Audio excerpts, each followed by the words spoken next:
Guardião do Caminho, o relato sombrio de uma estrada no Amazonas. Esse caso foi contado por Ana, uma professora que morava no interior do Amazonas. Ela costumava viajar frequentemente entre pequenas vilas, enfrentando horas de estradas de barro em meio à floresta densa. Durante uma dessas viagens, algo aconteceu que ela jamais conseguiu esquecer. Ana saía de uma comunidade indígena em direção à cidade mais próxima, acompanhada apenas de seu motorista, seu João. A viagem seguia tranquila, até que, no meio da estrada deserta, algo chamou a atenção de Ana. À frente, no meio do caminho, havia uma figura imóvel. Era um homem alto, usando uma túnica velha e rasgada, que parecia brilhar levemente sob a luz dos faróis. Seu João parou bruscamente. O silêncio do carro foi tomado apenas pelo som da floresta ao redor. O cantar dos grilos e o vento forte balançando as árvores. Ana tentou enxergar melhor pela janela, mas sentiu um frio inexplicável tomar conta do corpo. A figura não se movia, apenas permanecia ali, encarando o veículo com um rosto que, segundo Ana, parecia distorcido e desumano. Depois de alguns minutos que pareciam horas, seu João tentou seguir em frente. Assim que desviaram da figura, Ana olhou para trás e viu algo que a deixou apavorada. O homem não estava mais no lugar. Ele simplesmente havia desaparecido. Naquela noite, ao chegar na cidade, Ana e seu João decidiram não contar a ninguém o que viram. Mas Ana descobriu dias depois que aquela estrada era conhecida por moradores antigos como o Caminho do Guardião. Muitos relataram terem visto a mesma figura, sempre parada no meio da estrada, como se estivesse protegendo algo ou impedindo que estranhos seguissem por aquele caminho. Desde então, Ana nunca mais voltou a usar aquela rota. E até hoje, sempre que ouve falar da estrada, arrepios sobem por sua espinha. O relato de Elisa, o homem do espelho em Curitiba. Meu nome é Elisa, tenho 29 anos, e essa história aconteceu quando eu era adolescente, vivendo em um bairro antigo de Curitiba, no Paraná. Nossa casa tinha quase 100 anos e era conhecida na região por ser uma das mais antigas da rua. Meus pais sempre diziam que era apenas uma casa com história. Mas eu sentia algo diferente desde que nos mudamos. Sempre tive a sensação de estar sendo observada, principalmente à noite. A casa tinha um detalhe peculiar. Um enorme espelho no corredor central, emoldurado em madeira escura, com entalhes intricados que pareciam rostos deformados. Era uma peça antiga que já estava na casa antes de nos mudarmos, e meus pais decidiram mantê-la por achar que dava um toque de classe ao ambiente. Eu odiava aquele espelho. Certa noite, quando eu tinha 16 anos, meus pais saíram para jantar e me deixaram sozinha em casa. Como era comum em Curitiba, começou a chover forte. O vento batia nas janelas e a energia caiu por volta das 21 horas. Peguei uma lanterna e fui checar se tudo estava trancado. Quando passei pelo corredor, o espelho pareceu brilhar de um jeito diferente, refletindo a luz fraca da lanterna de uma forma que me deixou arrepiada. Ignorei e segui para o meu quarto. Cerca de 1 hora depois, ouvi passos no corredor. Primeiro pensei que fosse minha imaginação, mas eles ficaram mais nítidos, como se alguém estivesse andando de um lado para o outro. Tranquei a porta do meu quarto, mas o som continuava. Peguei o telefone para ligar para meus pais, mas não havia sinal. Foi quando ouvi algo ainda pior. Uma risada baixa e grave, vindo do corredor. Tomando coragem, abri a porta do quarto com a lanterna tremendo na mão. O corredor estava vazio, mas o espelho parecia diferente. A luz refletida nele era mais intensa, como se houvesse uma lâmpada acesa dentro dele. Me aproximei devagar, tentando entender o que estava vendo.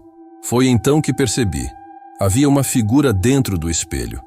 Era um homem alto, de terno preto, mas seu rosto era deformado, com olhos fundos e um sorriso grotesco. Ele não estava apenas refletido, ele estava se movendo. Dei um passo para trás, mas o homem continuou se aproximando do vidro, como se quisesse sair. Quando gritei, a figura parou e, com um movimento rápido, bateu no outro lado do espelho. O som foi tão forte que a moldura tremeu. Corri para fora de casa na chuva, sem me importar com o frio, e esperei meus pais no quintal até eles chegarem. Quando contei o que aconteceu, eles riram, achando que era imaginação de adolescente. Mas no dia seguinte, meu pai percebeu que o espelho estava rachado, exatamente onde o homem tinha batido. Eles finalmente decidiram se livrar dele, e desde então, Nunca mais vi nada parecido. Mas até hoje, não consigo passar por um espelho sem lembrar daquela noite. O silêncio do posto abandonado. Este relato aconteceu em um trecho isolado da BR-319, entre Porto Velho e Manaus, uma rodovia conhecida tanto por sua paisagem quanto pela sensação de isolamento total.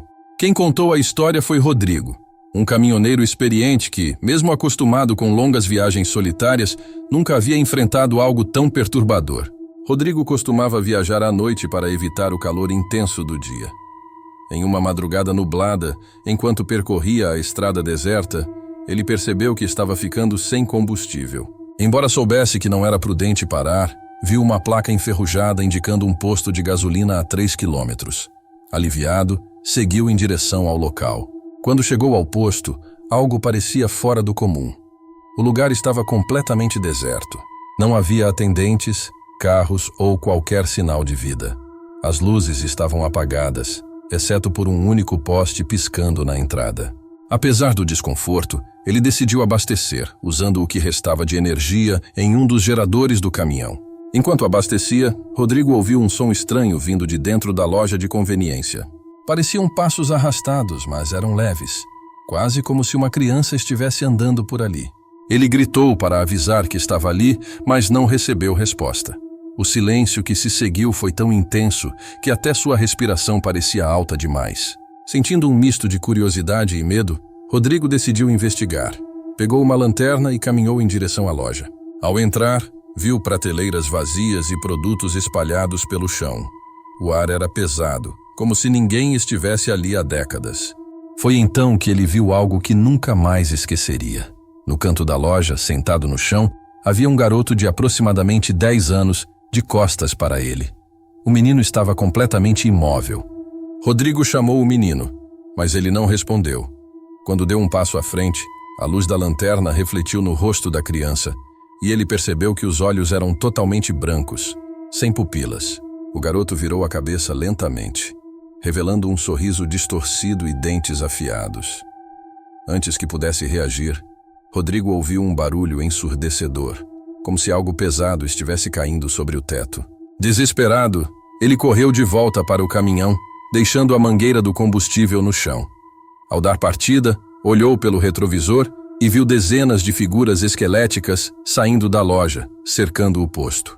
Todas tinham os mesmos olhos brancos e o sorriso sinistro. Ele acelerou como nunca, com o coração disparado, rezando para que fosse apenas um pesadelo. Rodrigo chegou ao seu destino na manhã seguinte, ainda em choque. Contou a história para outros caminhoneiros, mas poucos acreditaram. Alguns, no entanto, disseram que já haviam ouvido rumores sobre o posto abandonado e os estranhos acontecimentos na BR-319. O quarto dos sussurros em Ouro Preto, Minas Gerais. Durante uma viagem a Ouro Preto, Minas Gerais, um dos destinos históricos mais conhecidos do Brasil, Tiago, um estudante de arquitetura, teve a experiência mais assustadora de sua vida. Ele havia reservado uma estadia em um casarão antigo, um edifício que datava do século XVIII e que, segundo boatos, era conhecido por preservar memórias.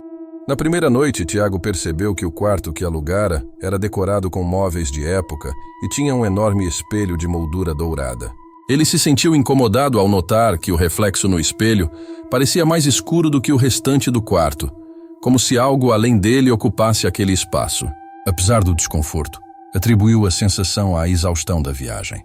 Porém, na segunda noite, ao se deitar, Tiago começou a ouvir um som sutil, algo como sussurros indecifráveis que pareciam vir das paredes. Quando se levantou para verificar, o som cessou. Ele tentou ignorar, mas ao apagar as luzes, os sussurros voltaram, mais altos e mais claros, repetindo algo que soava como "não volte". O ponto culminante aconteceu na madrugada seguinte. Tiago, agora já extremamente inquieto, acordou às 3h17 da manhã com o som de uma risada grave e arrastada. O espelho, que estava no canto do quarto, parecia emitir uma luz fraca, como se algo se movesse dentro dele. Quando ele finalmente se aproximou para olhar mais de perto, viu um rosto pálido e sem olhos encará-lo diretamente do outro lado. O reflexo não era o dele.